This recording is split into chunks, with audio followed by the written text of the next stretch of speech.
YS Rajasekhara Reddy గారి గురించి ఎవరికి తెలియని విషయాలు. రోజు ఉదయం తన ఇంటి ముందు ఎంతమంది ప్రజలు వచ్చి నిలబడి అంతమందిని వ్యక్తిగతంగా కలిసేవాడు.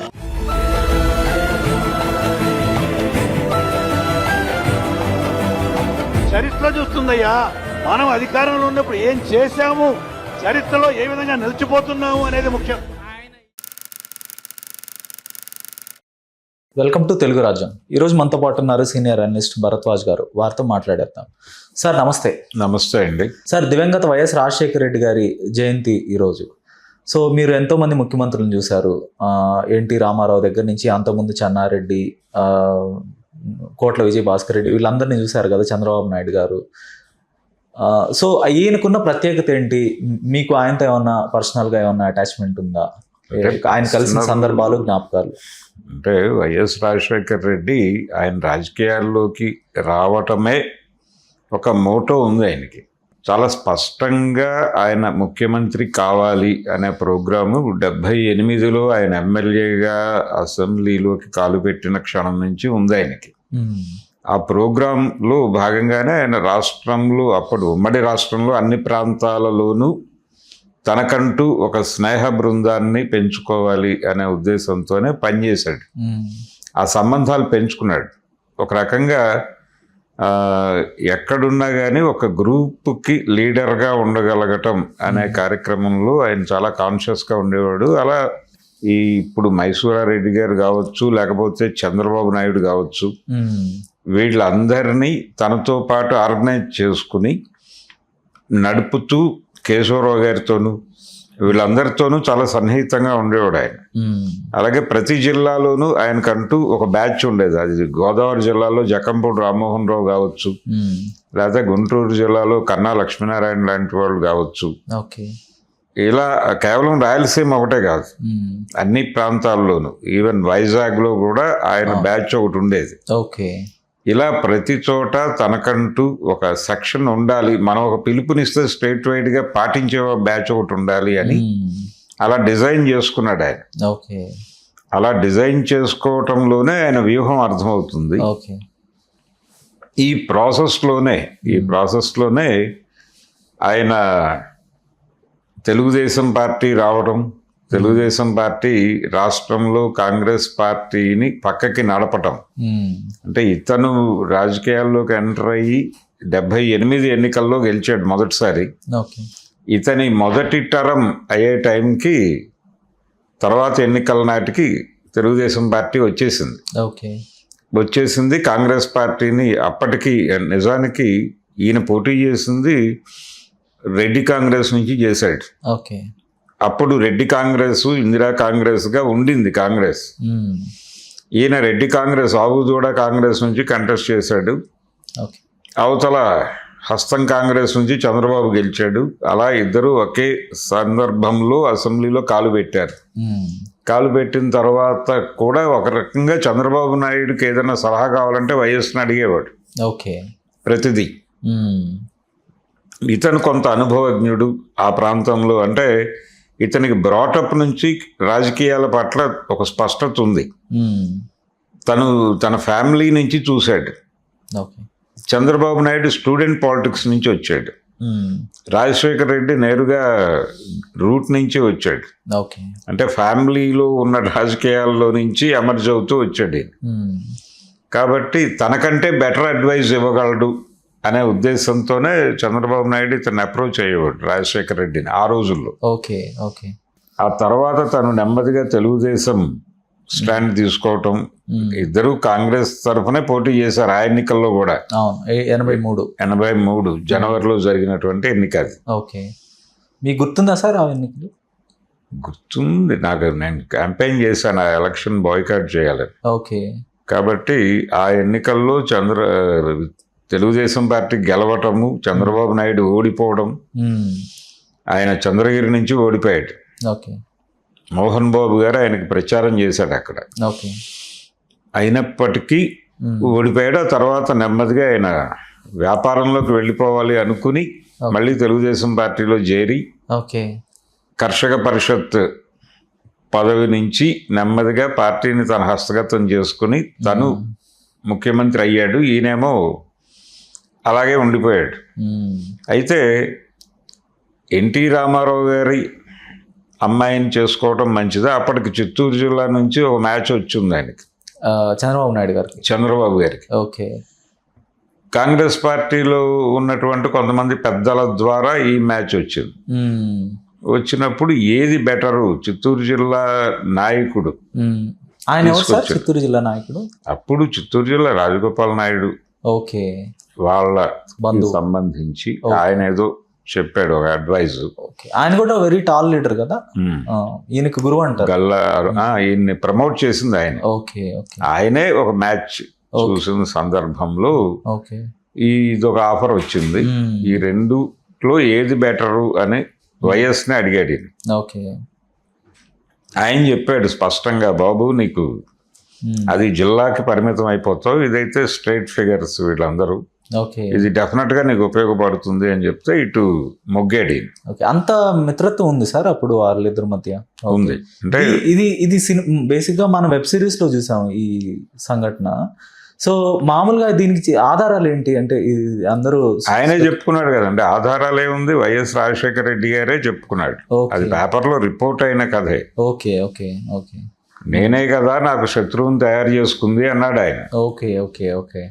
కాబట్టి ఆయన అడ్వైజ్ మేర అప్పటికి రామారావు గారు రాజకీయాల్లోకి వస్తాడని ఎవరూ అనుకోలేదు.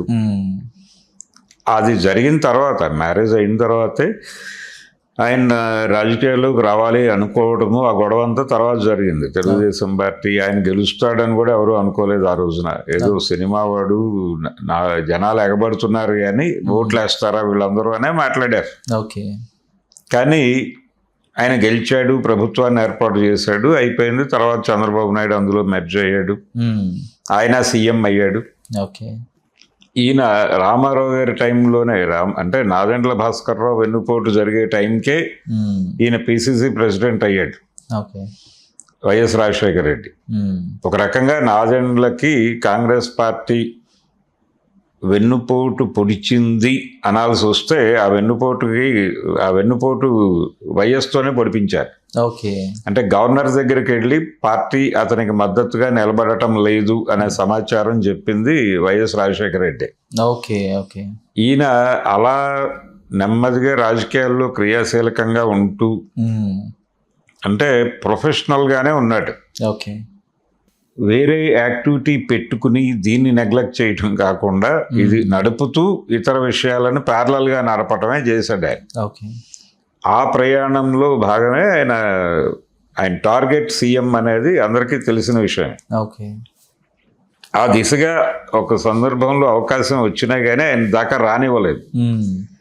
అది రాయలసీమలో ఉన్నటువంటి గ్రూప్ తగాదాల్లో ఈయన పక్కకి నెట్టే ప్రయత్నం చేశారు. రెండోది, వైఎస్ మీద ఒక బ్రాండ్ ఉండేది, ఇతను కొంచెం దూకుడు మనిషి అని. ఓకే. ఈ దూకుడు మనిషి అనేటువంటి అభిప్రాయం ఉండటం, అదే టైంలో ఆంధ్ర ప్రాంతంలో వంగవీటి మోహన్ రంగా రైజ్ మొదలైన టైం, ఈ క్రమంలో ఆయనతో కూడా స్నేహం ఉండేది ఇతనికి. రంగాతో కూడా స్నేహంగా ఉండేవాడు. దానికి సంబంధించిన చాలా ఫోటోలు ఇప్పుడు సోషల్ మీడియాలో సర్క్యులేట్ అవుతున్నాయి. కేశవరావు గారు వైఎస్ రంగా కలిసి మాట్లాడుకుంటున్న ఫోటోలు ఇప్పుడు వైరల్ చేస్తున్నారు. అయితే రంగా హత్యలో కూడా వైఎస్ ప్రమేయం ఉందనే కథలు కూడా ప్రచారంలో ఉన్నాయి. అదే తూకంలో గత ఎన్నికల ముందు బాగా విస్తృతంగా ప్రచారం జరిగింది. ఎప్పుడూ లేదు, 30 ఏళ్లలో లేదు, 2024 ఎన్నికల్లోనే ఆ నెరేటివ్స్ వచ్చి జరిగింది. అయితే రాజకీయంగా ఎదగటం అనేదే ప్రోగ్రాం తప్ప ఆయన జనరల్ పొలిటీషియన్, కొంచెం హ్యూమన్ ఫేస్ తో ఉన్నట్టుగా ఉండేవాడు. Okay. In the same time ఆయన మీద చాలా గొడవలు ఉన్నాయి, చాలా అభ్యంతరకరమైన అంశాలు కూడా ఉన్నాయి వైఎస్ రాజశేఖర రెడ్డి మీద. 100% భుజానికి ఎత్తుకోవాల్సిన అవసరమేం లేదు. ఆయన కూడా జనరల్ పొలిటీషియన్, అవకాశం ఉంటే ఎవరికైనా ఏదైనా చేశాడు, లేని సందర్భంలో తన కోసం ఏం చేయాలో అదే చేసుకున్నాడు ఆయన. అందుకని ఆయన పూర్తి స్థాయి మహానేత ఇవన్నీ ఏదో రకరకాల విశేషణాలు ఉంటాయి కానీ ఆయన వ్యవహార శైలి అంటే ఆయన జలయజ్ఞం అన్నాడు, ధనయజ్ఞం అని ప్రతిపక్షం అంది తెలుగుదేశం. రూట్స్లోకి వెళితే మొబలైజేషన్ అడ్వాన్సులు ఇవ్వటము అనే ఒక ప్రాసెస్ మొదలుపెట్టినవాడు ఆయనే. ఓకే. వైఎస్ రాజశేఖర రెడ్డి గారు అంటే ప్రభుత్వ కాంట్రాక్టులు ఇష్యూ చేయటం ద్వారా నిజానికి ఆయనకి కూడా గురువు చంద్రబాబే ఆ ఏరియాలో. ఓకే. అలా ఆయన కూడా లిబరలైజ్డ్, ఆయన పంచకట్టుకున్నప్పటికీ కార్పొరేట్ ముఖ్యమంత్రిగానే వ్యవహరించాడు. ఓకే. అందులో పెద్దగా తేడాలు ఏమీ లేవు. ఓకే. ఆయన ప్రభుత్వం మేలు చేసిన వాళ్ళ దగ్గర నుంచి ప్రత్యుపకారం పొందాడని కదా జగన్మోహన్ రెడ్డి మీద కేసులు. అవును. అది అంటే ఏ ముఖ్యమంత్రి అయినా అలాగే ఉండాలి. ఆ స్ట్రక్చర్ ఎలా నడుస్తుందో దానిలో ఆయన ప్రయాణం కూడా అలాగే నడిచింది. ఓకే. ఈ ప్రయాణంలో భాగంగానే ఆయన ముఖ్యమంత్రి అయిన సందర్భం చంద్రబాబు నాయుడు గారు రెఫరెండంకి వెళ్ళేటప్పుడు ఓకే. ఏది నక్సల్ ఇష్యూ మీద అలిపిరి దాడి సందర్భంగా తను బయటపడ్డాడు. దానిలో నుంచి బయటపడి నన్ను మళ్ళీ గెలిపిస్తే నక్సలైట్లని పూర్తిగా దేశంలో నుంచి సరిహద్దులు దాటిస్తా లెవెల్లో మాట్లాడాడు ఆయన. ఓకే. అంటే ఇప్పుడు కగార్ ఆపరేషన్ అమిత్ షా గారు ఏదైతే మాట్లాడాడో మార్చి 31 తర్వాత నక్సలైట్ అనేవాడు, మావోయిస్ట్ అనేవాడు ఉండడు ఈ దేశంలో అని, అలాంటి భాష అంతా ఆయన వాడాడు చంద్రబాబు. ఓకే. వాడి అలిపిరి దాడి మీద రెఫరెండంకి వెళ్తున్నాను అన్నాడు. చంద్రబాబు నాయుడు రెఫరెండంకి వెళ్ళిన ప్రతిసారి ఓడాడు. ఓకే. ఆయన అమరావతి రెఫరెండం అన్నప్పుడు ఓడాడు, అలిపిరి రెఫరెండం అన్నప్పుడు ఓడాడు. ఓకే.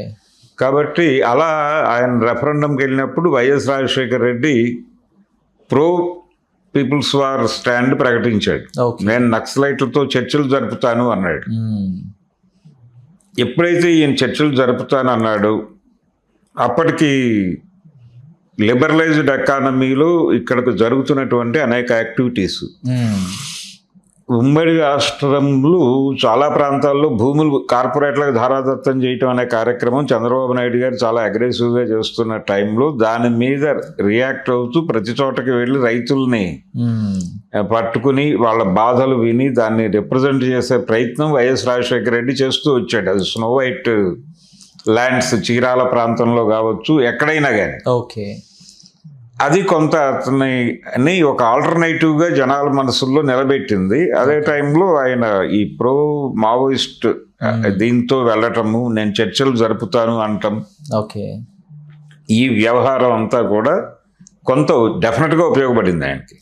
అంటే People's War sympathiser vote bank కొంత కాంగ్రెస్ వైపు షిఫ్ట్ అయింది. ఆ షిఫ్ట్ చేయటానికి ఆయన పడిన కష్టం ఆయన పడ్డాడు. పాదయాత్ర సందర్భంగా ఆయన ఇచ్చిన ప్రకటనలు ఇవన్నీ.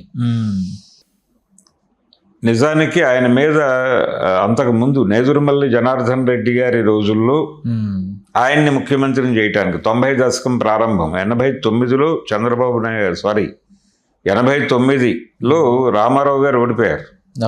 ఓడిపోయి కాంగ్రెస్ పార్టీ గెలిచింది. గెలిచిన సందర్భంగా చెన్నారెడ్డి గారు ముఖ్యమంత్రి అయ్యాడు. చెన్నారెడ్డి గారిని శాంతి భద్రతలని కంట్రోల్ చేయలేకపోతున్నాడు అని తొలగించి నేదురుమల్లి జనార్దన్ రెడ్డిని సీఎం చేశారు. ఆ శాంతి భద్రతలు కంట్రోల్ చేయలేని పరిస్థితుల్లో క్రియేట్ చేసింది పాత బస్తీ అల్లర్లు.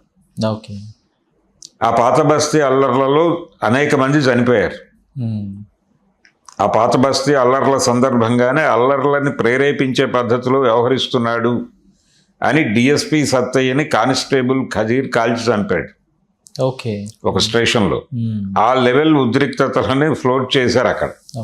ఆ మొత్తం అల్లర్లని డిజైన్ చేసినోడు వైఎస్ రాజశేఖర రెడ్డి అనే పేరు ఇప్పటికీ ఉంది. పాత బస్తీ అల్లర్లు, చనిపోయిన వందలాది మంది మరణాల వెనకాల వైఎస్ హస్తం ఉంది. శాంతి భద్రతల సమస్యను క్రియేట్ చేసి జనార్దన్ రెడ్డిని ఎక్కించి చెన్నారెడ్డిని దింపడం అనేది ప్రోగ్రామ్.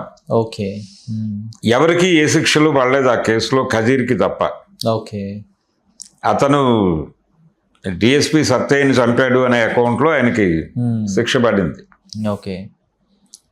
పడింది. తను దాదాపుగా తన జీవితం అంతా జైల్లోనే ఉన్నాడు.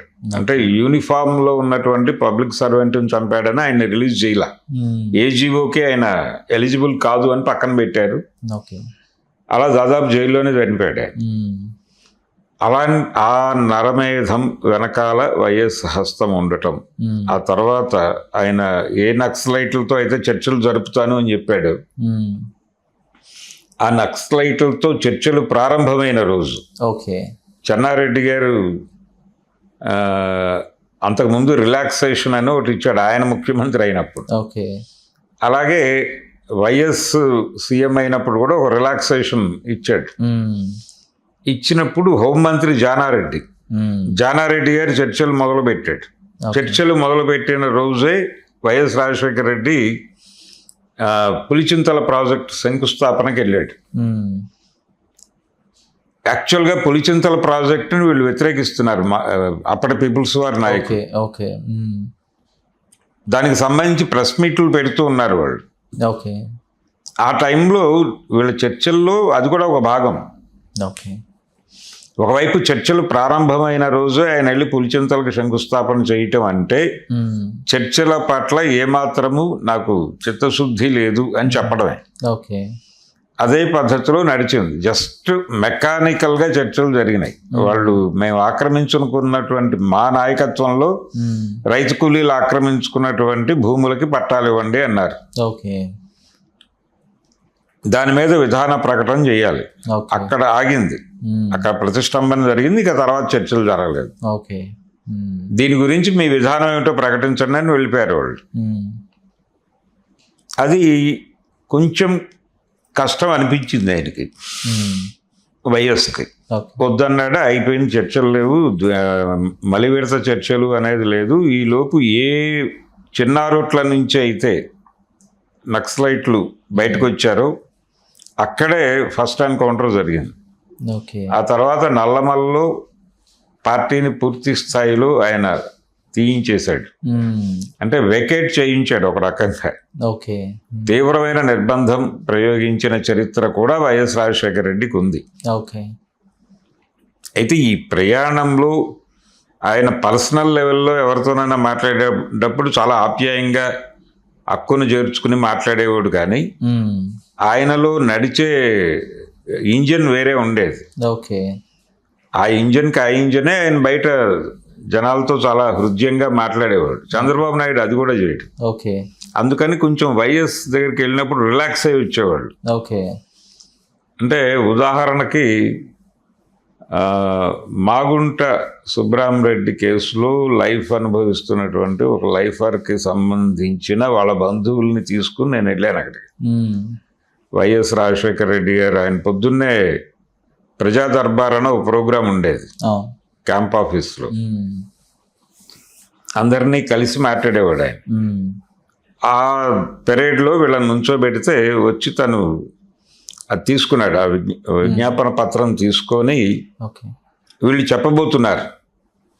చెప్పబోతూ ఉండగా ఆయన నాకు తెలుసు కేసు, నేను విడిగా మాట్లాడతాను వీళ్ళతో అని చెప్పి పిలిచి చెప్పాడు ఆయన.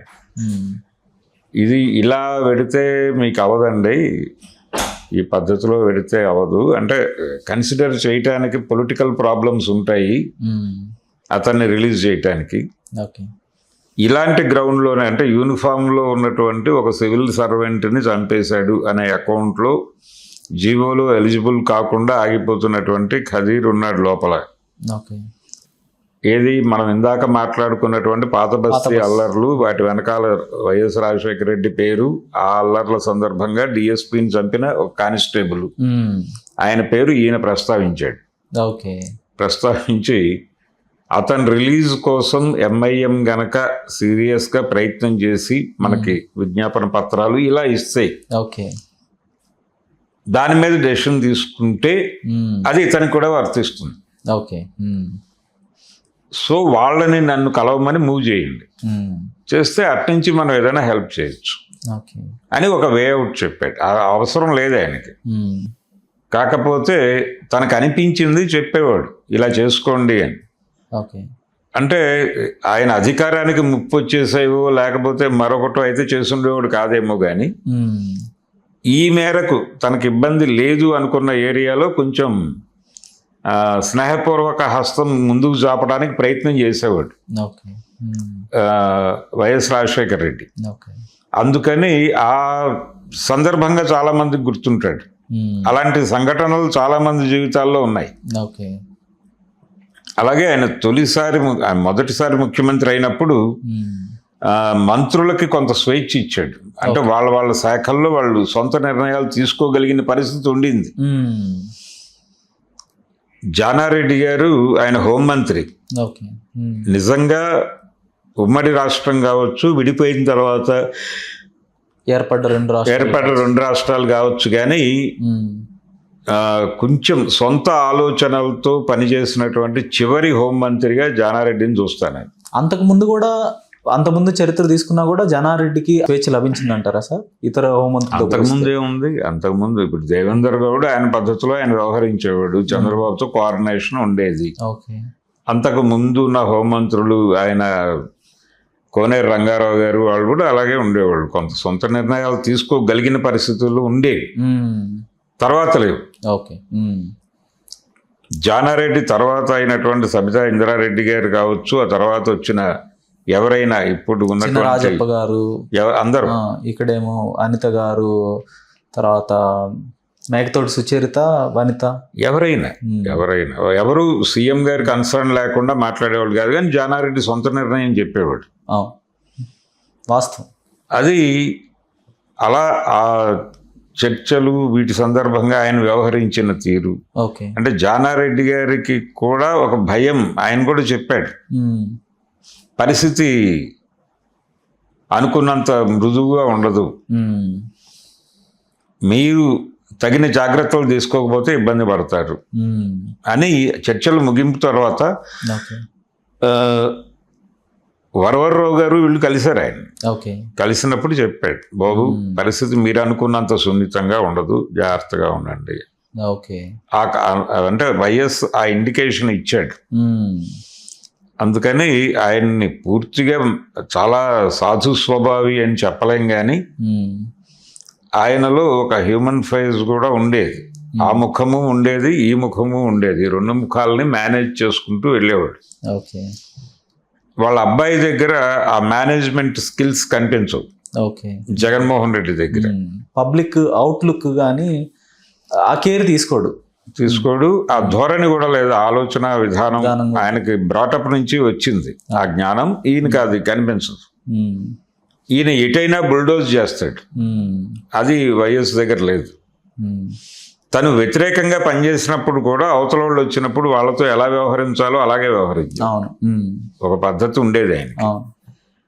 ఒక తెలుగుదేశం హయాంలో హోంమంత్రిగా దేవేందర్ గౌడ్ గారు ఉండగా సరెండర్ అయినటువంటి ఒక పీపుల్స్ వార్ నాయకుడు వైఎస్ రాజశేఖర రెడ్డి సీఎం అయిన తర్వాత ఆయన మీద ఒక కేసు NBW ఇష్యూ అయింది. వెళ్ళి అడిగాడు అతను నేరుగా సీఎంని కలిసి. అడిగితే ఆయన చెప్పాడు, ప్రభుత్వం ఎత్తేసుకుంటాం కేసులు అని చెప్తుంది, కానీ ఏ కేసులు ఎత్తేసుకుంటుందో మీకు విచక్షణ ఉండాలి. అంటే ప్రభుత్వాస్తులు ధ్వంసం చేసినవి, ప్రభుత్వం పెట్టిన కేసులు అవి విత్డ్రా చేసుకుంటాయేమో, కానీ వ్యక్తిగతంగా మీరు చంపేసిన వాళ్ళ బంధువులు పెట్టిన కేసులు ఎత్తుకోవడానికి ప్రభుత్వానికి ఎలా హక్కు ఉంటుంది? సో ఇప్పుడు NBW ఇష్యూ అయిందని మీరు టెన్షన్ పడద్దు, వెళ్ళి రీకాల్ వేసుకోండి. రీకాల్ పిటిషన్ వేసుకుంటే పీపీని అడుగుతాడు జడ్జి గారు. పీపీ అభ్యంతరం చెప్పకపోతే రీకాల్ అడ్మిట్ అవుతుంది. మీరు కేసు కంటెస్ట్ చేయండి, విట్నెసెస్తో మాట్లాడుకోండి, ఏదో పద్ధతిలో కొట్టేయించుకోండి, కేసు బయటపడండి. దాని గురించి ఎందుకు ఆందోళన పడతారు అని చాలా ప్రొఫెషనల్ అడ్వైజ్ ఇచ్చాడు ఈయన. అలాంటి ధోరణి ఉండేది. అందుకని చాలామంది జీవితాల్లో ఆయనకి ఒక ఇది ఉంది, ఒక గుర్తింపు ఉంది. మీరు ఆయన నేరుగా కలిసిన సందర్భం కానీ ఏదైనా ఉన్నాయా? నేను అదే ఈ రెండు సందర్భాల్లోనూ నేను ఉన్నాను ఆయన దగ్గర. మాగుంట సుబ్రహ్మరెడ్డి హత్య కేసులో ఉన్న లైఫర్ గురించి మాట్లాడినప్పుడు నేనే ఉన్నాను. ఈ సరెండర్ అయిన ఆయన మీద కేసులు పెట్టినప్పుడు కూడా నేను ఉన్నాను అక్కడ. ఓకే. ఈ 2 సందర్భాల్లోనూ ఆయన మంచి అడ్వైజే ఇచ్చాడు. ఓకే. ఆయన హామ్ చేసే పద్ధతిలో ఆయన హామ్ చేశాడు. పీపుల్స్ వార్ అనే పార్టీకి ఆయన చేసిన ఇబ్బంది చాలా చేశాడు. ఓకే. కానీ ఇన్ ది సేమ్ టైం ఎవరైనా పర్సనల్గా వీళ్ళు కలిసి తన పరిధిలో చేయగలిగిన మేరకు ఏదైనా చేసే ప్రయత్నము చేసేవాడు. ఓకే. ఈ 2 ముఖాలు ఆయన ప్రదర్శించేవాడు, బయట దాచుకునేవాడు కాదు. ఓకే. 2 ప్రదర్శితం అయ్యేవి. అది వైఎస్ రాజశేఖర్ రెడ్డి. ఇప్పుడున్న ముఖ్యమంత్రులు మన ఆంధ్రప్రదేశ్ హిస్టరీ తీసుకుంటే ఇప్పుడున్న చేసిన ముఖ్యమంత్రులు అందరిలో వైఎస్లో స్టాండ్ అవుట్ అయ్యే ఒక పాయింట్ ఏంటంటారు? అంటే ప్రజానాయకుడా, లేదంటే ప్రజల్లో ఆయన ప్రజలు ఎక్కువ ఇష్టపడే ప్రజానాయకుడే? ప్రజల మనసులు గెలుచుకోగలిగాడు. ఇప్పటికీ జగన్మోహన్ రెడ్డి మీద ఉన్న ఇమేజ్ వైఎస్ సంపాదించింది. అంటే పబ్లిక్ని ఎలా తన వైపు తిప్పుకోవాలి అనేది ఆయనకు తెలుసు. అంటే 2009లో ఓవైపు పిఆర్పి, ఇంకోవైపు మహాకూటమి పేరుతో 4 పార్టీలు కలిశాయి. కానీ ఆయన కాంగ్రెస్ పార్టీలో ఏకైక స్టార్ క్యాంపెయినర్గా ఉండి రాష్ట్ర వ్యాప్తంగా ఆయన ప్రచారం చేశారు. స్టిల్ అంటే ఆ ఎన్నికల్లో కూడా ఆయన స్కీమ్ చేశాడు అనే ఆరోపణ కూడా ఉంది కదా నిజానికి. అంటే చిరంజీవి లాంచింగ్ వెనక వైఎస్ ఉన్నాడు అనే అభిప్రాయం కూడా ఒకటి చర్చనీయాంశం ఉంది కదా ఇప్పటికీ స్టిల్. అంటే ఆయన నమ్ముతారా సార్ చిరంజీవి పార్టీ పెట్టడం వెనక వైఎస్ఆర్ ఉన్నారా? అంటే జక్కంపూడి రామ్మోహన్ రావు గారు తరచూ చెప్పేవాడు చిరంజీవి గారు పార్టీ పెట్టబోతున్నాడు, ఆయన రాజకీయాల్లోకి రాబోతున్నాడు అనేది ఎక్కువ స్ప్రెడ్ చేసినవాడు జక్కంపూడి. ఓకే. ఆయన మంత్రిగా ఉన్నారు అప్పుడు. ఆయన వైఎస్ ఫ్రెండ్, వైఎస్కి చాలా సన్నిహితుడు. అవును. చిరంజీవి గారి పార్టీ అప్పుడు పెట్టడం. అవును. అంటే చిరంజీవిని కూడా ఆయన కాంగ్రెస్ పార్టీలోకి పదే ఆహ్వానించారని కూడా చెప్తారు కదా. కాంగ్రెస్లోకే వచ్చాడు ఆయన తర్వాత. అంతిమంగా తన పార్టీని కాంగ్రెస్లోనే నిమజ్జనం చేయాలనే ముందే చేశాడు. కాంగ్రెస్ పార్టీ నుంచి ఆయన ప్రయోజనం పొందాడు. కాబట్టి మొత్తం డిజైన్ ఒక కాన్స్పిరసీ అని చెప్పడానికి ఆధారాలు ఉన్నాయి. ఓకే. అందుకని ఒక రకంగా ఆ యాంగిల్లో చూస్తాయి. ఓకే. వైఎస్ 2009లో గనక సీఎం కాకపోయి ఉంటే ఆయన బతికేవాడు. సీఎం అవటం వలన ఆయన హెలికాప్టర్ ఎక్కాల్సి వచ్చింది ఆ టైంలో. ఈ యాంగిల్లో నుంచి చూస్తే ఒక రకంగా వైఎస్ మరణానికి చిరంజీవి కారణం. ఓకే. అని కూడా ముందు కూడా మీరు చెప్పారు 1-2 సందర్భాల్లో అని కూడా అనుకోవచ్చు. అవును. ఇవన్నీ జరుగుతాయి. అలాగే ఇవన్నీ చాలా సందర్భాల్లో చాలా సంఘటనలు జరుగుతాయి. అవును. అది జరగటం వలన ఇది జరుగుతుంది. అందుకని ఇది జరపటం కోసమే వాళ్ళు ఆ పని చేశారని అనుకోనక్కర్లేదు. కానీ కొన్నిసార్లు కొన్ని అలా నడిచే విషయాలు ఉంటాయి. అలాంటి సందర్భమే Praja Rajyam party, Congress party, YS రెండోసారి సీఎం కావడం. ఓకే. ఇప్పుడు వైఎస్ఆర్ని ఇన్స్పిరేషన్గా తీసుకొని చంద్రబాబు నాయుడు గారు కూడా సేమ్ తన మిత్రుడు ఏదైతే వ్యూహాన్ని పన్నాడో 2009 ఎన్నికలు గెలవటానికి, ఆయన కూడా వైఎస్ఆర్ నుంచి ఇన్స్పైర్ అయ్యే జనసేనను కూడా ఆయన గ్రూమ్ చేయటం కానీ, ఆ పార్టీ పెట్టించడం కానీ, గ్రూమ్ చేసి ముందు విడిగా పోటీ చేయించడం, తర్వాత ఒకటిగా కలిసిపోవటం, ఇవన్నీ కూడా పవన్ కళ్యాణ్ని ప్లాంట్ చేయటం అనే ఎపిసోడ్లో చంద్రబాబు గారికి ఏమి సంబంధం లేదు. కానీ పవన్ కళ్యాణ్కి నిజానికి ప్రజారాజ్యం అనేది క్లోజ్ చేయటం అతనికి నచ్చలేదు. అది లైవ్లో ఉండుంటే ఏదో ఒక పద్ధతిలో ప్రయోజనాలు వచ్చుండేవి అనే నమ్మకం అతనికి ఇప్పటికీ ఉంది. చిరంజీవి గారు అలా పక్కకి డ్రైవ్ అయిపోవటం అనేది బాలేదు అనే అభిప్రాయం పవన్ కళ్యాణ్లో ఉంది. అది నిజం కూడా. నిజంగానే ఆయన ఉండుంటే ఏమో చెప్పలేము. అంటే రాష్ట్ర విభజన, ఈ హడావిడి, ఈ గందరగోళంలో ఒక ఆల్టర్నేటివ్గా చిరంజీవి కనిపించి సీఎం అయ్యేవాడేమో 24 ఎలక్షన్లో. కాబట్టి అది అంటే చిరంజీవి గారు దీన్ని అంగీకరించాడు. ఎందుకంటే అప్పటి కాంగ్రెస్ పార్టీ తన ఉనికి కోల్పోయింది ఆంధ్రాలో. కాబట్టి నేనేదో చేయగలిగాను అంటే ఆ కాంగ్రెస్ అవటం వలన చేయగలిగేవాడు కాదు, కానీ ప్రజారాజ్యంగా ఉండుంటే అయ్యి ఉండేవాడేమో. ఓకే. ఇప్పుడు చంద్రబాబు నాయుడిని ఒక అద్భుతమైన వ్యూహకర్త, ఆయన ఒక చాణక్యుడు, ఢిల్లీలో కూడా చక్రం తిప్పగల నేత, ప్రధానమంత్రులు మార్చే నేత, ఇలాంటి నెరేటివ్స్ ఉన్నాయి. సో మరొకవైపు వైఎస్ఆర్, వీళ్ళిద్దరిని మనం కనుక పోల్చి చూస్తే వీళ్ళిద్దరి మధ్య కరెక్ట్గా 3 ఎన్నికలు జరిగాయి. 2 పార్టీల వైపు 2 నాయకత్వాలు వహించగా 1999, 2004, 2009. ఈ 3 ఎన్నికల్లో వైఎస్ఆర్ 2 గెలిస్తే చంద్రబాబు నాయుడు గారు 1 గెలిచారు. సో వీరిద్దరిని పోల్చి చూస్తే ఎవరు గొప్ప వ్యూహకర్త, ఎవరు గొప్ప చాణక్యుడు ఆ టైటిల్కి అర్హులు? అంటే వైఎస్ఆర్ కూడా చాణక్యుడే, సక్సెస్ఫుల్ చాణక్యుడు కూడా.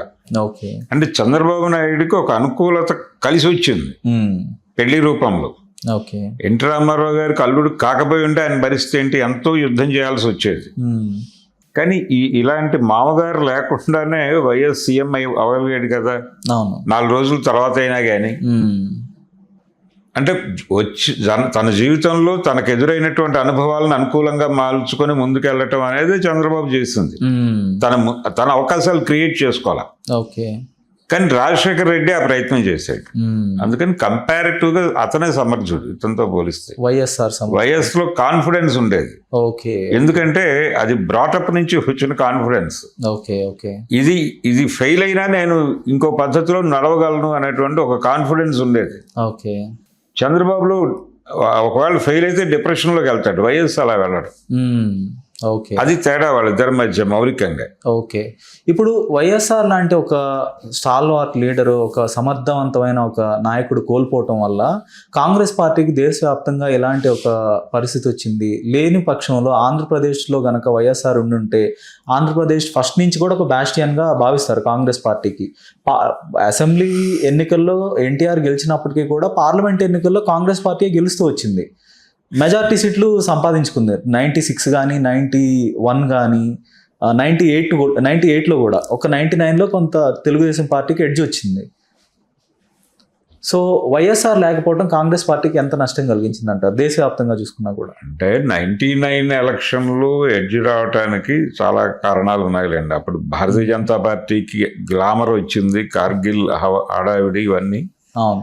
వాజ్పేయి గారి గవర్నమెంట్, ఆయన అప్పటికి ఇంకా కార్గిల్ కాదు కానీ ఆ ఇమేజ్ అయితే ఉంది. ఓకే. వాజ్పేయిని కోరుకుంది ప్రపంచం. కోరుకున్న సందర్భము, ఆ సందర్భంలో తెలుగుదేశం అటు తోగటము ఇవన్నీ కలిసి వచ్చినాయి. ఇవన్నీ కలిసి వచ్చిన సందర్భంలో చంద్రబాబు నాయుడికి ఒక రకంగా ఆయన్ని ముఖ్యమంత్రి చేసింది రామారావు గారు అయితే, ఆయన్ని ముఖ్యమంత్రిగా మొదటిసారి నిలబెట్టగలిగింది వాజ్పేయి. ఆ ఇమేజ్లతో నడిచింది ఆయన కెరియర్. వైఎస్ రాజశేఖర రెడ్డికి ఇలాంటి ఆలంబనలు లేవు. ఆయన కాంగ్రెస్ కాంపౌండ్లోనే ఉన్నాడు, కాంగ్రెస్ తోనే వెళ్ళిపోయాడు. కానీ వైఎస్ రాజశేఖర రెడ్డిలో కూడా ఒక చిరాకు ఉండేది, ఒక భయం ఉండేది. ఆ భయం ఏంటంటే తను గెలిచిన తర్వాత సీల్డ్ కవర్లో ఇంకొకళ్ళ పేరు వస్తే ఏంటి పరిస్థితి, వైఎస్ పేరు వస్తుందా, డిఎస్ పేరు వస్తుందా, లేకపోతే ఎంఎస్ పేరు వస్తుందా అనేది ప్రచారం జరిగింది అప్పుడు. ఫైనల్ గా లిస్ట్ లో ఈయన పేరు వచ్చింది కానీ అప్పటికి విన్నరు రన్నరు ఈ పొజిషన్స్ ఉన్నాయి అక్కడ. ఈ విన్నరు రన్నరు ఈ హడావిడి ఇవన్నీ అంటే ఎం సత్యనారాయణరావు గారు ఓపెన్ గా చెప్పేసుకున్నాడు, నన్ను రేసులోకి లాక్కండి, నేను లేను అని. డిఎస్ఆర్ వైఎస్ అనేది చర్చ నడిచింది. ఒకవేళ గనక తనకి పదవి రాకపోయి ఉంటే బయటకు వచ్చి ప్రాంతీయ పార్టీ పెట్టాలనే ఆలోచన కూడా చేశాడు ఆయన. ఇదే లిమిట్, ఇక్కడ దాకా మనం ఏం జరిగినా దీంతో ట్రావెల్ అయ్యాం. కానీ ఇక ముందు ట్రావెల్ అవటం అనేది దానిలో సెన్స్ లేని వ్యవహారంగా మారుతుంది. అందుకని నా క్యాడర్ని నేను కాపాడుకుంటూ నేను ఒక పార్టీ పెట్టేసుకోవడం బెటర్ అనే అభిప్రాయానికి వచ్చేసాడు అప్పుడే.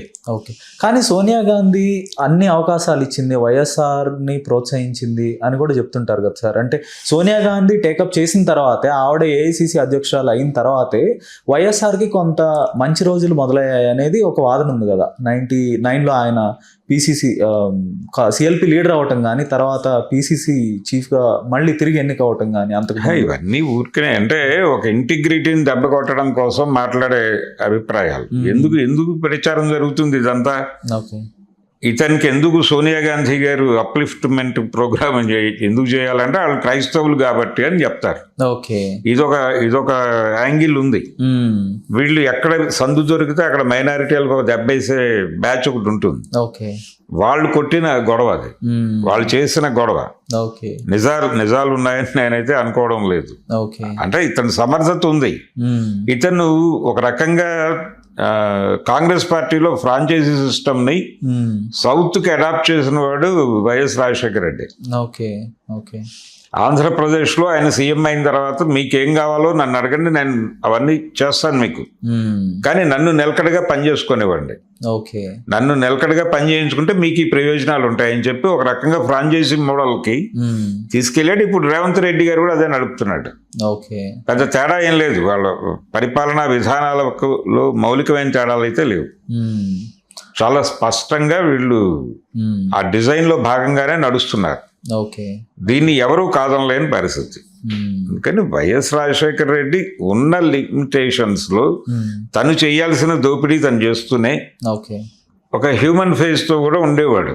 అది అతని అడ్వాంటేజ్. చంద్రబాబు నాయుడుకు ఉన్న ఇబ్బంది అది. వైఎస్ చాలా స్పష్టంగా చాలా క్లారిటీ ఉన్నటువంటి వ్యక్తి. ఒక రకంగా చంద్రబాబుతో పోలిస్తే ఉన్నత విద్యావంతుడు కూడా. ఓకే. అదే నేను ఇందాకే క్వశ్చన్ అడిగాను సార్. ఇప్పుడు దేశవ్యాప్తంగా కాంగ్రెస్ పార్టీకి ఇలాంటి పరిస్థితి రావడానికి కారణం వైఎస్ లాంటి వ్యక్తులు లేకపోవటాన్ని కూడా అంటుంటారు. ఇది ఎంతవరకు వాస్తవం అంటారు?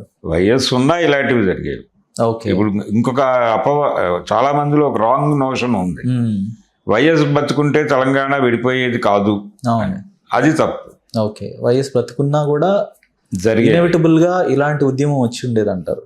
వచ్చేది నిజానికి కేసీఆర్ చేసింది ఏం లేదు, అది ప్రజల ఆకాంక్ష వలన రోడ్ల మీదకి రావటం వలన జరిగింది. కానీ కేసీఆర్ సాధించాడు అనేది కూడా కాదు, తెలంగాణ ప్రజలు సాధించారు.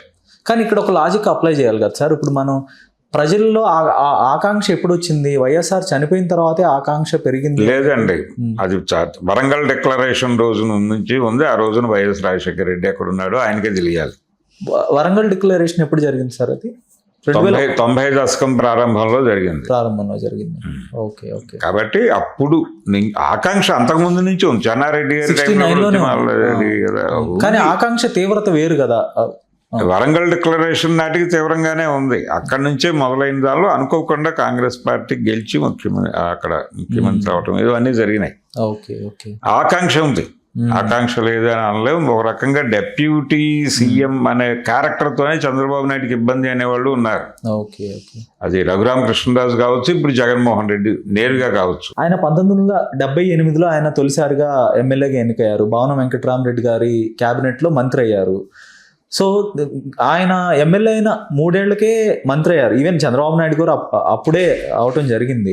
అయితే 1983లో ఆ కాంగ్రెస్ పార్టీ దారుణ ఓటమి తర్వాత 2 ఏళ్ల వ్యక్తికి పిసిసి అధ్యక్ష పదవి ఇవ్వటం, తర్వాత చాలా మంది పెద్ద టాల్ లీడర్స్ ఉన్నారు అప్పటికే యాక్టివ్గా ఉన్నారు. మర్రి చెన్నారెడ్డి కానీ, కోట్ల విజయభాస్కర్ రెడ్డి, జలగం వెంగళరావు, ఇలాంటి వ్యక్తులందరినీ కూడా కాదని అలాంటి ఒక ఇంకా వెరీ బడ్డింగ్ పాలిటీషియన్కి పిసిసి అధ్యక్ష పదవి ఇవ్వటం, అది ఎలా జరిగిందంటారు? అంటే ఆ టైంలో వీళ్ళందరూ మీరు చెప్పినటువంటి పేర్లు అందరూ కూడా నిజానికి అంజయ్ గారు మంచి లైఫ్ ఇచ్చాడు వైఎస్కి కానీ చంద్రబాబు నాయుడుకి కానీ.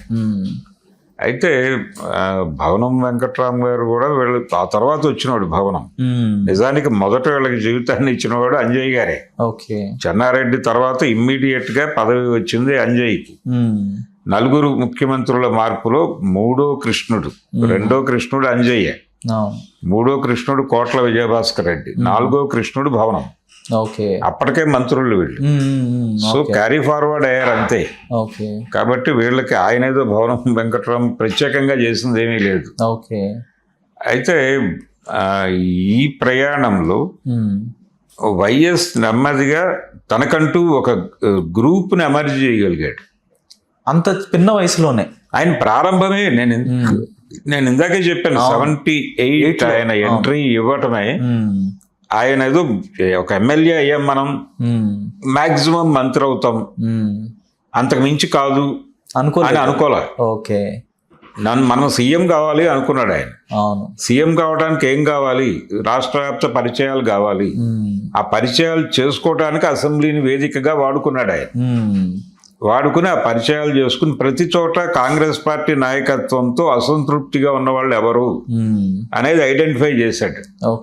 వాళ్లతో రిలేషన్ పెట్టుకుని వాళ్ళకి తను సపోర్ట్గా నిలబడ్డాడు. వాళ్ళకి ఏదైనా ఫైనాన్షియల్ ప్రాబ్లం ఉంటే తను ఏదో పద్ధతిలో వాళ్ళని ఆదుకునే ప్రయత్నం చేసేవాడు. ఇలా రిలేషన్స్ మెయింటైన్ చేశాడు. అది ఓకే. ఆయన 83 ఎన్నికల తర్వాత ఎన్టీ రామారావు లాంటి ఒక వ్యక్తికి ఆపోజిట్ పక్షంలో ఆయన ఒక ప్రతిపక్ష నేతగా ఆయన పనిచేశారు. అప్పుడు ఆయన రామారావు గారి అభిమాని, అది ఆయనే చెప్పుకున్నాడు సినిమా నటుడిగా. అవును. సరే, ఏదేమైనప్పటికీ ఆయనతో యుద్ధం చేయాల్సిన పరిస్థితి. అవును. కాబట్టి యుద్ధం చేశాడు. నా క్వశ్చన్ ఏంటంటే సార్, అంత పిన్న వయస్కుడికి ఎన్టీ రామారావుకి అగెనెస్ట్ గా కాంగ్రెస్ పార్టీకి ఒక ఫేస్ గా అప్పుడు మార్చడానికి కారణాలు ఏంటంటే యూత్, అతను యూత్ ని ఆర్గనైజ్ చేయగలడు. ప్రతి ఏరియాలో ఉన్నటువంటి యూత్ తో కనెక్టివిటీలో ఉన్నాడు. ఓకే. ఇతన్ని పిసిసి బాధ్యతల్లోకి తీసుకోవడం ద్వారా వీళ్ళందరికీ కూడా ఒక ఉత్సాహం వస్తుంది, పని చేస్తాడు. ఓకే. కాబట్టి పని జరగటం అనే యాంగిల్లో చూస్తే వైఎస్ కంటే బెటర్ ఆప్షన్ లేదు ఆ రోజున. ఆ వాతావరణాన్ని కల్పించాడు. ఓకే. ఆయన కల్పించింది. రాజీవ్ గాంధీతో ఫ్లైట్ లో ప్రయాణించడం ఇదంతా అదే వాళ్ళకి అర్థం చేయించాడు ఆ విషయాన్ని. ఇందిరాగాంధీ గారి తర్వాత, అంటే ఇందిరాగాంధీ గారి హత్యానంతర రాజకీయాల్లో ఇతను కొంచెం ఎమర్జ్ అయ్యాడు. రాజీవ్ గాంధీకి కొంచెం సాన్నిహిత్యంగా వెళ్ళాడు. అవును. నిజానికి ఈయన 78లో కాలు పెట్టే నాటికి ఆ ఉన్న వాతావరణము దానికంటే ముందు దశ, ఎమర్జెన్సీ ఎండింగ్ నాటికే వీళ్ళకి రాజకీయ సంబంధాలు ఉన్నాయి. ఓకే. ఆయన తండ్రి గారు రాజారెడ్డి గారికి పొలిటికల్ ఇవి ఉన్నాయి, లింకులు. కొడుకుని ఒక బ్రైట్ ఏరియాలో ఓపెన్ చేయాలనే వ్యూహం కూడా ఉంది ఆయనకి, రాజారెడ్డికి. అందులో భాగంగానే వీళ్ళు నెమ్మదిగా రాయలసీమ హక్కులు దాని గురించి మాట్లాడటం, ఈ వేదికలు ఏర్పాటు చేయటం, రాయలసీమ డాక్టర్లతో సమావేశం నిర్వహించటం, ఈ యాక్టివిటీస్ జరుగుతున్న టైంలోనే సంజయ్ గాంధీతో కూడా లింకులు వచ్చినాయి వీళ్ళకి.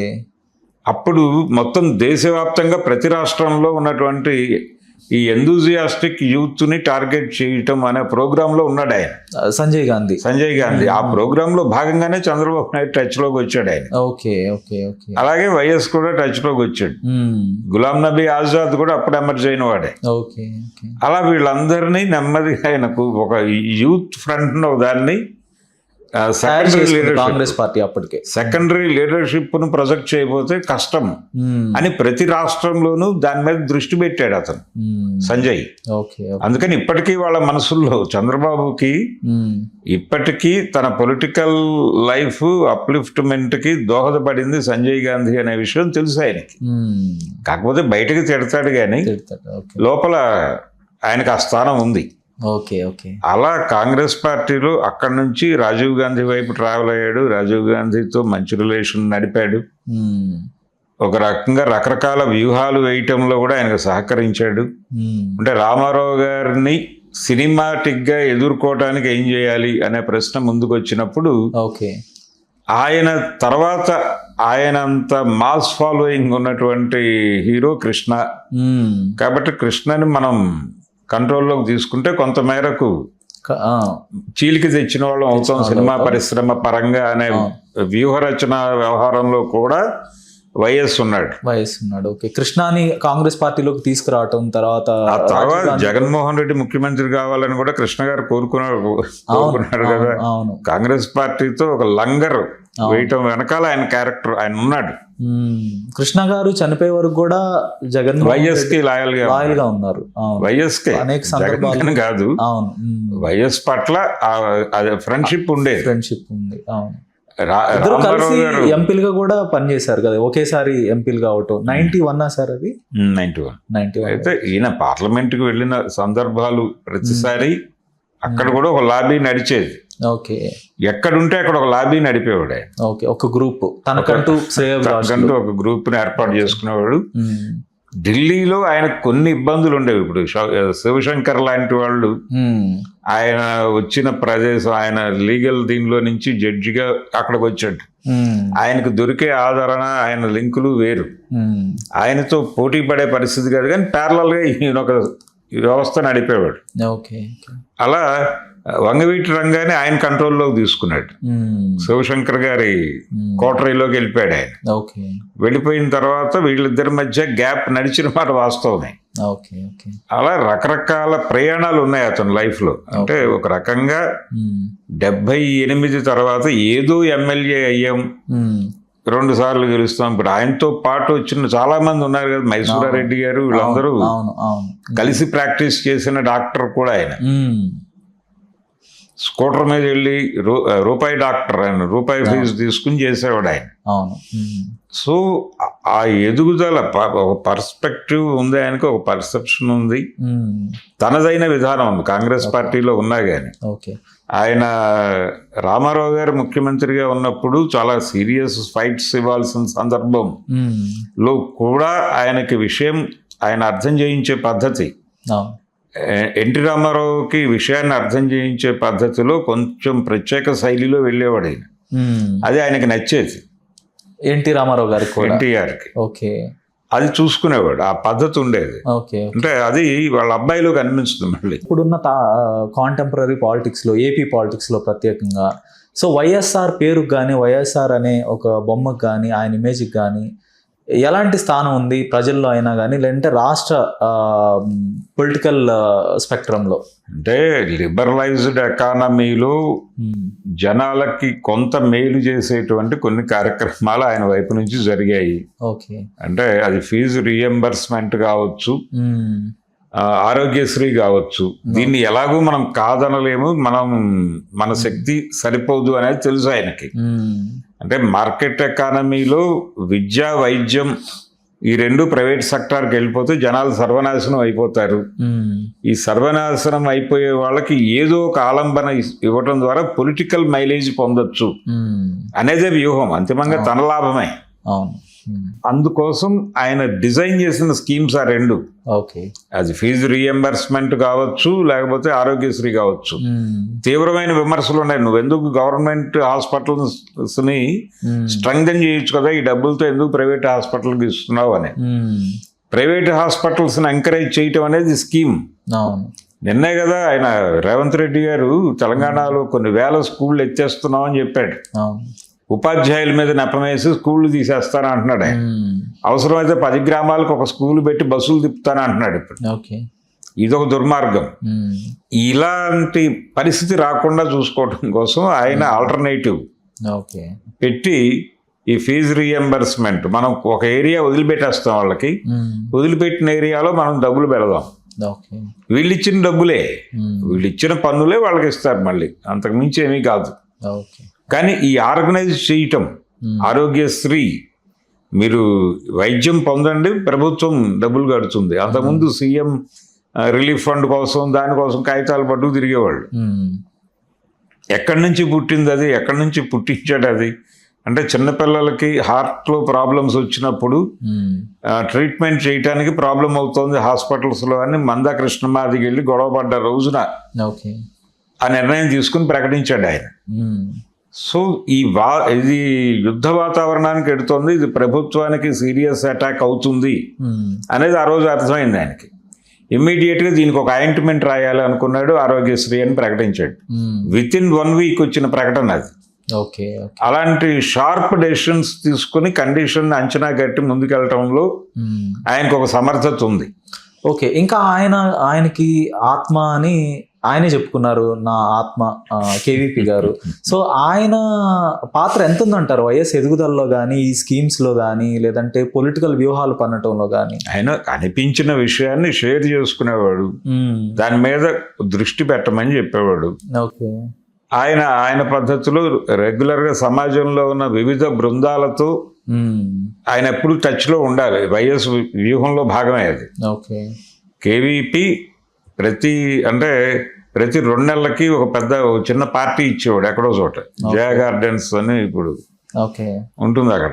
ఆ జయ గార్డెన్స్ అలాంటి చోట్ల అన్ని సమూహాల వాళ్ళకి, అంటే దళిత కులాల సంఘాల దగ్గర నుంచి మొదలు పెడితే ట్రేడ్ యూనియనిస్టుల వరకు ఊరికనే పిలిచి కూర్చుని బాతాకాని ఓకే. ఏదో డ్రింక్ పెడతారు అక్కడ, భోజనాలు మంచి భోజన ఏర్పాటు ఉంటుంది. ఓకే. జస్ట్ రిలాక్స్డ్గా మనం కాసేపు మాట్లాడుకుందాం, ఇందులో ప్రోగ్రామ్ ఏం లేదు ఓకే అని చెప్పి అక్కడి నుంచి ఈ ఫీడ్బ్యాక్ వైఎస్కి వెళ్ళేది. దాని మీద డెసిషన్ తీసుకున్నాడు. ఇలాంటి కార్యక్రమాల నిర్వహణ కోసం ఆయన కేవీపీని వాడేవాడు. ఓకే. వాళ్ళిద్దరూ సమన్వయం, అది మెడికల్ కాలేజీ నుంచి వచ్చిన సమన్వయం.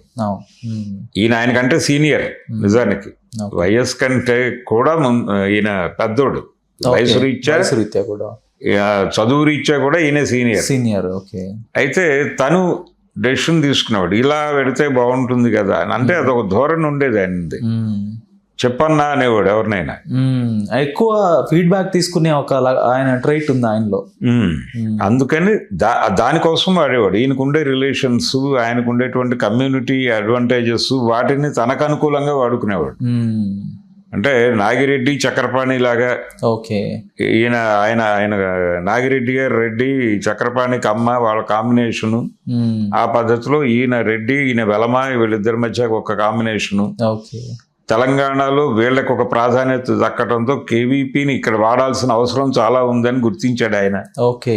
ఇలా రకరకాల నిరంతర ఈక్వేషన్స్, నిరంతర రాజకీయ చాణక్యం, తన్ని తాను నిలబెట్టుకోవడానికి ఎవరితో కలిసి వెళ్ళాలి, ఎవరితో తక్కువగా ఉండాలి, ఎవరితో ఎక్కువ, ఇవన్నీ చాలా ప్రాపర్ డిజైనింగ్ అనిపిస్తుంది వయస్సులో. డిజైనింగ్, ఎగ్జిక్యూషన్ అంతా కూడా పర్ఫెక్ట్ ప్లానింగ్ తోనే జరిగేది.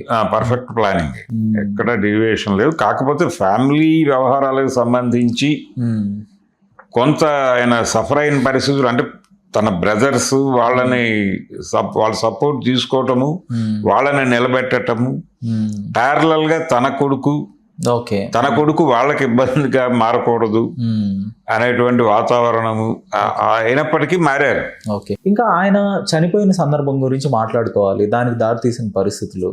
ఆయన ఆ రోజు హెలికాప్టర్ ఎక్కి ఉండకపోతే, ఆ రోజు వర్షం పడుతున్నప్పటికీ వద్దు నువ్వు వెళ్ళొద్దు అని రోసే గారు చెప్పినప్పటికీ ఆయన వినలేదు అనేది మనకు తెలిసిన విషయమే. సో ఆయన అంత మూర్ఖంగా ఎందుకున్నాడు, ఆయన ఎందుకు వెళ్ళాల్సి వచ్చింది అంటే ఎట్లా? దీని వెనకాల రకరకాల కాన్స్పిరసీ థియరీస్ ఉన్నాయండి. ఆయన మీద ప్రెషర్ ఉంది, వెళ్ళి తీరాలి, నువ్వు హెలికాప్టర్ ఎక్కి తీరాలి అన్నారు. ఎవరో కాదు, జగన్ మీద కూడా ఆరోపణ ఉంది. ఓకే. ఒక స్పెక్యులేటివ్ థియరీనే, అంతకు మించి దానిలో నిజాలు ఉంటాయని అనుకోనక్కర్లేదు.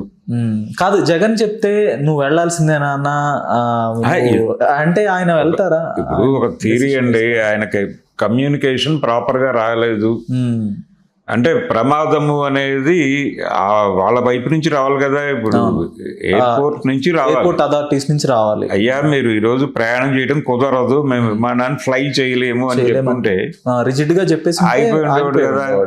ఆ మాట అనకుండా చేయటంలో ఇతని రోల్ ఉంది అని చెప్పి ఒక కాన్స్పిరసీ థియరీ పుట్టించారు కదా. ఓకే, జగన్ రోల్ ఉందని. ఓకే, ఇది కాన్స్పిరసీ థియరీనే. ఇలాంటి 100 కాన్స్పిరసీ థియరీస్ ఉన్నాయి మార్కెట్ లో. కేజీ బేసిన్ లో అక్కడ ఏదో రిలయన్స్ వాళ్ళతో ఘర్షణ అయింది, వాళ్ళు కంట్రోల్ చేసి మెసేజ్ ఇతనికి రాకుండా చేశారనే సిద్ధాంతం కూడా ఒకటి ఉంది కదా. ఇలా 100 కాన్స్పిరసీ థియరీస్ ఉన్నాయి. కానీ ఆయన వెళ్ళాలి అనుకున్నాడు. ఆయనకున్నటువంటి టైం స్పెక్ట్రంలో ఇది కీలకం, ఈరోజు అయిపోవాలి ఈ పని అనుకున్నాడు. ఓకే, అనుకుని వెళ్ళాడు. అంటే ఫస్ట్ టైం ఆయన 2009లో గెలవటం అనేది అతి తక్కువ మెజారిటీతో అనేక అంశాలు కలిసి వచ్చి అయ్యాడు. ఆయన గ్లామర్తో విజృంభించి ఆయన పరిపాలనని జనాలు మెచ్చుకుని భుజానికి ఎత్తుకున్న విజయం ఏమీ కాదు అది. ఆ రోజున ఆయన కూడా జనాల్ని ఇబ్బంది పెట్టిన పరిస్థితి ఉండింది. ఆయనకి 2004 ఎలక్షన్లో అనుకూలంగా పోలైనటువంటి People's War sympathiser vote bank టోటల్గా 2009 ఎలక్షన్లో నెగిటివ్గా వెళ్ళింది. ఓకే, అందుకని డ్రాప్ అయినాయి. చాలా ప్రాంతాల్లో మెజారిటీలు డ్రాప్ అవడంలో వాళ్ళ పాత్ర ఉంది. అక్కడి నుంచి అనేక ఫ్యాక్టర్స్ కలిసి ఆయన బొటాబొటీగా గెలవడానికి దోహదపడ్డాయి. ఆయన అంత కష్టపడితే పర్వాలేదు అనే ఇమేజే సంపాదించుకున్నాడు. ఆయన ఆరోగ్యశ్రీ పెట్టాడు, అద్భుతం అన్నారు. ఫీజు రీఎంబర్స్మెంట్ అద్భుతం అన్నారు. జలయజ్ఞం అద్భుతం అన్నారు. కాలువలకి పూడికలు తీస్తే అద్భుతం అన్నారు. ఇదంతా బాగానే ఉంది. కానీ బొటాబొటి మెజార్టీతోనే ఆయన గెలిచాడు. ఇన్ని ఫ్యాక్టర్లు కలిసి వస్తే సీఎం కాగలిగాడు. అవును. ఏది మహాకూటమి వైపు వెళ్ళేటువంటి ప్రభుత్వ వ్యతిరేక ఓటు బ్యాంకుని చిరంజీవి లాంటి వ్యక్తి పార్టీ పెట్టి బలంగా చేల్చడం వలన ముఖ్యమంత్రి అయ్యాడు వైఎస్ రాజశేఖర రెడ్డి. లేకపోతే అయి ఉండేవాడు కాదు డెఫినెట్గా. ఓకే. సో ఆయన ఆ టైంలో ఆయనకున్నటువంటి జనంతో నేరుగా ఇంటరాక్ట్ అవ్వాలి, తిరిగి మనం ఆ లింక్ సంపాదించుకోవాలనే దీనిలో ఉన్నాడు ఆయన. ఓకే సార్, ఇక్కడ నాది ఒక ప్రశ్న సార్, సూటిగా అడుగుతాను. 2019లో ప్రభుత్వానికి వ్యతిరేకంగా 2 పార్టీలు పోటీ చేశాయి. ఒకవైపు జనసేన, ఒకవైపు వైసీపీ. అంటే ఇక్కడ కూడా ప్రభుత్వ వ్యతిరేక ఓటు చీలి చంద్రబాబు నాయుడుకి ఉపయోగపడాలి, తెలుగుదేశం పార్టీ అధికారంలోకి వచ్చి ఉండాల్సింది వైఎస్ తరహాలో రెండోసారి. సో కానీ అలాంటిది ఏమీ జరగకుండా జగన్ వైఎస్ఆర్సీపీ ఒక మెజారిటీతో గెలుచుకుంది కదా. చంద్రబాబు వ్యతిరేక ఓటు డైరెక్ట్ గా జగన్ వెళ్లకుండా ఒక భారీగా చేల్చాలి పవన్ కళ్యాణ్. ఓకే. అది ఆయన ఫెయిల్యూర్. ఆయన అలా ఎమర్జ్ కాలేకపోయాడు. ఒక ఆల్టర్నేటివ్ గా జనాలకి కనిపించలేదు. చిరంజీవి లాగా ఫ్రెష్ ఫేస్ కాదు అది. ఆల్రెడీ అప్పటికి రాజకీయాల్లోకి వచ్చి వాళ్ళతో ట్రావెల్ అయిపోయి ఉన్నాడు. అయిపోయి బయటకు వచ్చాడు. బయటకు వచ్చిన సందర్భంగా ఆయన ఇంటిగ్రిటీని జనాలు అనుమానాస్పదంగా చూశారు.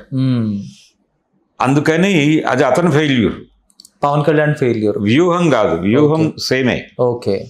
ఒక కాన్స్పిరసీ థియరీ. అంటే దీనికి చంద్రబాబు నాయుడు గారే ఉన్నారు, ఆయనే 2019లో ఆయనే జనసేనని బయటకు పంపించి నన్ను తిట్టు పర్లేదు అంటే తిట్టించుకుని డబ్బులు ఇచ్చాడు ప్యాకేజ్ అనేవాళ్ళు ఉన్నారు.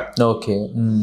తిట్లకి డబ్బులు ఇచ్చిన చరిత్ర ఉంది చంద్రబాబు నాయుడుకి. పవన్ కళ్యాణ్ని బయటకు పంపించి తిట్టించుకున్నాడు ఆయనే డబ్బులు ఇచ్చి అని చెప్పేవాళ్ళు ఇప్పటికీ చాలా మంది ఉన్నారు. కానీ అలాగే జరిగి ఉండకపోవచ్చు. కానీ మొత్తానికి ఆయన్ని అలా ప్లాంట్ చేసి ఉంటాడు అని అనుమానించడంలో తప్పేమీ లేదు.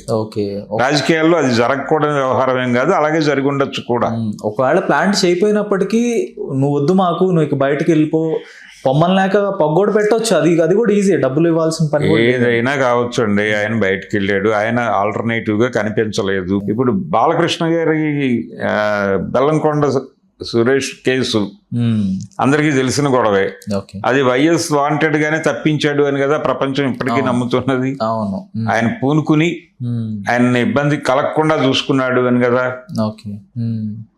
ఇదే ఈ అభిప్రాయం కలగాలి ప్రపంచానికి. అంటే ఇలాంటి అభిప్రాయం కలిగించడంలో సిద్ధహస్తుడు ఆయన. అంటే తన అభిమాన నటుడు ఎన్టీఆర్ గారు, సో ఆయన కుమారుడికి రక్షించాలి అనే ఒక సాఫ్ట్ కార్నర్ ఉందా, లేదంటే అది లేదా మన కక్షపూర్తి రాజకీయాలుగా ప్రజలు భావించే అవకాశం ఉంటుంది? ఇప్పుడు కక్షపూరితంగా తీసుకుంటారు వాళ్ళు. ఏదో అంటే ఇండస్ట్రీ టోటల్ గా అతన్ని కాపాడాలని డిసైడ్ అయిపోయి ఉంది, టాలీవుడ్ ఇండస్ట్రీ. అంటే రామానాయుడు గారు ఇలాంటి వాళ్ళు కాలికి బలపం కట్టుకుని తిరిగారు ఆ 4 రోజులు. ఓకే. అంటే వాళ్ళ యాంగిల్ ఒకటి. వాళ్ళ యాంగిల్ ఏంటంటే మీరన్నట్టుగా రామారావు గారి అబ్బాయి అనేది అనేది దీంతోనే నిలబడ్డారు వీళ్ళందరూ. ఆ సపోర్ట్ తనకి దొరకలేదు అని పవన్ కళ్యాణ్ తర్వాత బాధపడ్డాడు. ఏది కత్తి మహేష్ వీళ్ళందరూ చెలరేగిని తిడుతున్నప్పుడు బాలకృష్ణని రెస్క్యూ చేయడానికి అంత కష్టపడ్డారు కదా, నేను ఎందుకు కనిపించట్లేదు మీకు? కానీ కత్తి మహేష్ వివాదం కానీ బాలకృష్ణ వివాదం చాలా చాలా డిఫరెన్స్ ఉంది కదా. లేదు, తర్వాత ఆయన పెయిన్ తోనే రోడ్డు మీదకి వచ్చాడు పవన్ కళ్యాణ్. బాలకృష్ణని ప్రొటెక్ట్ చేయటం అనేది ఆ రోజున ఇండస్ట్రీ అభిప్రాయంగా చూశాడు వైఎస్. చూసి ఇతన్ని ఇబ్బంది పెడితే వాళ్ళు డిస్టర్బ్ అవుతారు, ఎందుకు అదేదో మనం పాజిటివ్గా ఉన్నామనే ఒక ఇండికేట్ చేస్తుంది ఈ కేసులో మనం పాజిటివ్గా ఉంటే అని ఆయన ప్రాసిక్యూషన్ వాళ్ళతో చెప్పాడు. చాలా సందర్భాల్లో ఇలాంటి నిర్ణయాలు తీసుకోవటం, దాన్ని ఇంప్లిమెంట్ ఎలా చేయాలో ఆయనకు తెలుసు. అంటే కోర్టులతో ఎలా వ్యవహరించాలి అనే విషయంలో వైఎస్ రాజశేఖర రెడ్డికి ఒక ప్రత్యేక జ్ఞానమే ఉంది. అందుకని నేను ఇందాక చెప్పాను, అంటే ఎందుకు మీరు భయపడతారు కోర్టులకి? ఎన్బిడబ్ల్యూ ఇష్యూ అయితే ఏమవుతుంది, రీకాల్ పిటిషన్ వేసుకోండి, పీపీతో మాట్లాడుకోండి, పీపీ అబ్జెక్ట్ చేయకపోతే జడ్జి అడ్మిట్ చేస్తాడు కదా, ఎందుకు మీరు టెన్షన్ పడుతున్నారో నాకు అర్థం కావట్లేదు అని మాట్లాడాడు ఆయన నా ముందే. ఇంత క్లారిటీతో అలా ఓపెన్గా మాట్లాడే సీఎం చాలా అరుదు. చంద్రబాబు నాయుడు గారు చచ్చినా అలా మాట్లాడు. Okay okay. ఆయన ఏం మాట్లాడాలన్నది దానికి తూకం వేసి చాలా క్యాలిక్యులేటెడ్గా వెళ్తాడు. ఈయన అయాచితంగా ఒక అడ్వైస్ చెప్తే అవతలోడికి ఉపయోగపడుతుంది అనుకుంటే చెప్పేస్తాడు. ఓకే. వైఎస్ ఏదైనా తను తీసుకునే నిర్ణయం వలన 10 మందికి ఉపయోగపడుతుంది అనుకుంటే ఆ నిర్ణయం తీసుకుంటాడు. ఓకే. భయపడ్డు, ఇబ్బంది పడ్డు, ఎవరో ఏమో అనుకుంటారేమో అని అనుకోడు, అధిష్టానం ఏమనుకుంటుందో అసలు అనుకోడు, నేను మేనేజ్ చేయగలను అనే కాన్ఫిడెన్స్తోనే వెళ్తాడు ఆయన.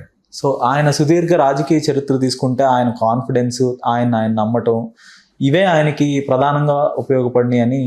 అంతే అంతే, అంతకు మించేం కాదు. ఆయన ఏమీ పెద్ద ఆర్థికంగా కూడా ఏమీ అంత పెద్ద సౌండ్ అని ఏం కాదు ఆయన. Okay okay. చాలా స్పష్టంగా 2004 ఎలక్షన్స్కి ముందు, ఆయన పాదయాత్ర కంటే ముందు ఆయన ఢిల్లీ వెళ్ళాలి అంటే గనక ఒక క్యాడర్తో వెళ్ళాలి ఢిల్లీ. ఓకే.